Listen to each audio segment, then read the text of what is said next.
头先咱要做回来关心的，就是即马台湾的海面呢有2个热带的系统，拢有这个机会伫个拜四发展做风台。其中一个热带性的低气压 TD20，目前是伫个鹅銮鼻的附近，预计明仔载就会成做是今年的第17号风台米塔。要那另外一个这个关岛附近的这个热带性低气压呢，伊是预计会变做是第18号的风台花加沙，有可能是中度的等级。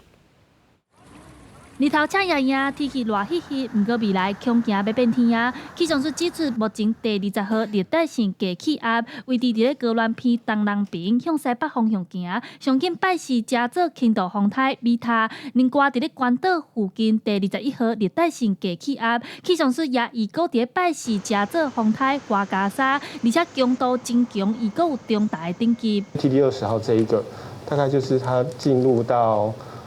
巴士海峡或南海之后，就有机会可能开始会发展增强为轻度台风，所以可能时间点有比较可能是落在明天左右。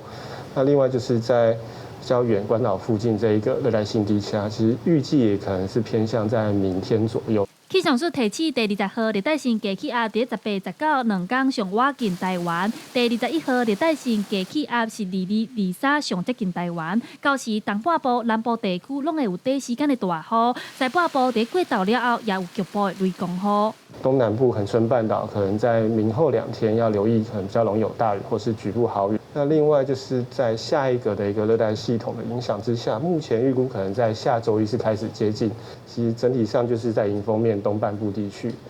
在降雨上面会是比较明显的。气象署提醒，未来1礼拜可能会有上台报道。虽然发布陆上风台警报的几率无悬，不过外围环流可能会带来大量的雨水，提醒东半部、恒春半岛的民众要特别注意防灾排水的状况。记者陈亚轩、林秀凯台北报道。